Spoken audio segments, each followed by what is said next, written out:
Cette édition, c'est une édition particulière parce que c'est la première fois qu'il y a autant de tour opérateurs qui sont venus. Il y a 98 tour opérateurs cette année qui représentent 28 pays différents. Et il y a plus de 150 professionnels de la région qui viennent à leur rencontre. Donc c'est d'année en année un événement incontournable pour le tourisme régional. Chaque année, la Provence Travel Convention est très importante. C'est la 14e édition. Pour moi, c'est vraiment la synergie de tous les réseaux qui permet de mettre en rapport les uns et les autres et qui se concrétise quasiment toujours. J'en ai eu la preuve en tant qu'hôtelier. Ça prend des fois du temps, mais c'est une occasion unique de pouvoir prendre le temps de se rencontrer avec les tour opérateurs, avec les acteurs locaux, de pouvoir échanger et de pouvoir travailler dans une bonne ambiance en plus de ça. It is very important to meet in person, especially because you can email and to phone, but very often it is not enough. You have to meet in person to understand and to visualize the contact. That is, in the end, the most important thing. And you have to come here to experience the region to be able to sell it.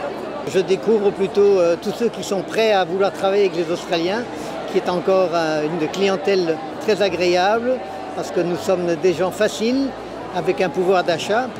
Et en moyenne, nos clients passent 17 nuits en France. Et tous ne passent plus par Paris. La Provence représente surtout un des endroits où les Australiens souhaitent venir. Chaque année, ils choisissent des régions différentes et à l'heure actuelle, la Provence est un produit à la mode. Les Canadiens aiment beaucoup la Provence, ça vient en position numéro 2 après Paris pour le Canada. Donc très souvent même, ils évitent Paris et viennent directement sur Marseille. À chaque fois que l'on vient, on découvre de nouvelles choses et ça nous permet à nous de créer de nouveaux produits, donc d'être au top de la demande. Déjà, les clients évoluent, hein. On a de plus en plus de clientèle asiatique, on a des Chinoises qui n'était pas le cas il y a quelques années, on a de plus en plus de Brésiliens, donc on est obligé de s'adapter autant au niveau des langues parlées que des prestations demandées. Et on est obligé de répondre à la demande et les gens qu'on rencontre justement sont au courant de ce que veulent leurs clients et donc nous suggèrent de trouver des nouvelles prestations pour ces nouveaux clients.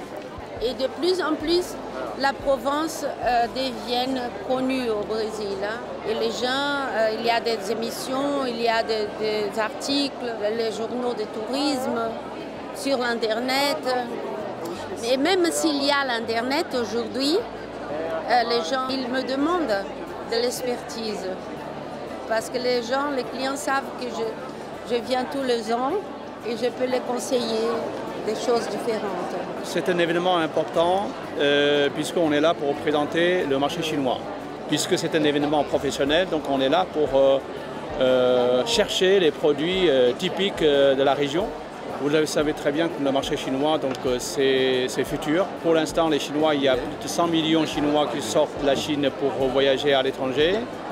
Mais ici, à mon avis, il ne faut pas attendre 5 ans. Les Chinois qui vont voyager à l'étranger, au niveau nombre, il va forcément atteindre plus de 500 millions. 500 millions de Chinois, c'est quelque chose. Vous savez, dans toute l'Europe, je crois que c'est 300 millions d'habitants. Hein. Donc 500 millions de Chinois, c'est important. Le voyage pour les Chinois en Europe sera primordial. Savoir qu'au début de cette opération, il y avait 14 TO et une vingtaine de professionnels. Donc on voit la grande différence et d'année en année, si les professionnels et les TO sont de plus en plus nombreux, c'est une forme de réponse à l'intérêt qu'ils y portent.